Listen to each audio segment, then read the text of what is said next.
Улаанбаатар хот нэг 20 орчим том төсөл хэрэгжүүлэхээс одоогийн байдлаар 19 бараг төслийнхөө тендерийг зарласан болон гэрээг байгуулсан ажлыг эхлүүлээд явж байна. Он гараад бид нар метроныхоо эцсийн сонгон шалралтыг хийчихвэл том төслүүд үндсэндээ бүгд одоо гараанаас гараад урагшаа хөдөлж байгаа гэж ойлгож байна. Зарим улс төрчид ялангуяа одоо намайг шүүмжилдэг сөрөг хүчнийхэн хот асар их баян байна. Хот мөнгөөр бараг л одоо гулгаж гин гэдэг ийм зүйл ярьж байгаа. Үгүй, хот байсан татврын мөнгөөл уучнаар нь цуглуулж байгаа. Өнөөдрийн хуулийн боломжуудыг яаж ашиглаж төр хувийн хөгжлийн түншлэлээр ямар төслүүдийг явуулах юм? Гадаадын бондоор ямар төслүүдийг явуулах юм? Дотоод бондоор ямар төслүүдийг явуулах юм?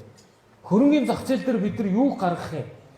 Юуг өмч хөвчлөл хийх юм гэдэг санхүүгийн бүх төрөл хэлбэр хэрэгслүүдийг бид нар ашиглаж байгаа. Хотыг бөөн өрөнд оруулчлаа гэдэг ийм зүйл ярьж байгаа. Баахан бонд гаргаад. 2024 онд дотоодын зах зээл дээр 800 тэрбум төгрөгийн бонд гаргасан.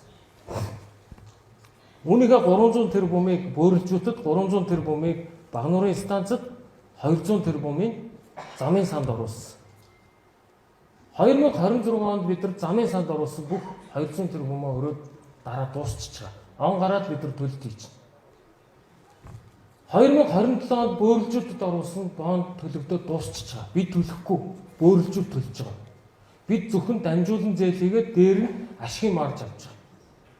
Энэ жил бөөрөлжүүд 12 сарын 1-нд дахиад 150 мегаваттыг хэрэглээ нийлүүлнэ, нодлон 150-ыг нийлүүлсэн. Энэ өвөл тог тасрахгүй. Багнуурын станцад бид нар олон улсын санхүүгийн корпорац буюу IFC-д миний гар үсгтээ дотоод бонд авъя гэсэн цаас бичиж өгсөн. Зүгээр цаас бичиж өгсөн. Ингээ Багнуурын станц нодлоо ашиглалтанд орсон. Энэ жил бид нар IFC-д 11 тэрбум төлөх байсан. Энэ жил Багнуурын станцаас олсон орлого нь 28 тэрбум төгрөг байна. Өөрөөр хэлбэл зах зээл гэдэг хаана хүнд юу хүргэж өгөх үү? Түүгээрээ бид нар ямар ашиг олох уу? Түүндээ тохирсон ямар тэзүүгээр хаанаас мөнгө олох уу гэдэгт оршиж байгаа. Тэгэхээр бид нар энэ гадаад дотоодын зах зээл дээр босгосон бүх бондуудыг 27-28 онуудад төлөөд яг өөрөөр графикийн дагуу явж байгаа. Бид төлөхгүй, нийлүүлсэн үйлчилгээнээс бид нар төлөө явж байгаа. Би тэгээ дахиад би сайдрыг зарим нь надаас чи яаж явуулаад байна гэж би хэлээд байгаа байхгүй юу?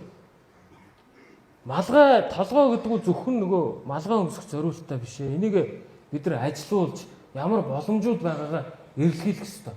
Бид нар энэ ахмадуудынхаа өнөөдрийн энэ хотыг бид нар түүчэлж авчирж өгсөн энэ хөгжлийг цаашаа тасалдуулахгүй илүү урагшлуулах үүргийг л би тухайн үед удирж байгаа даргын үүрэг гэж боддог.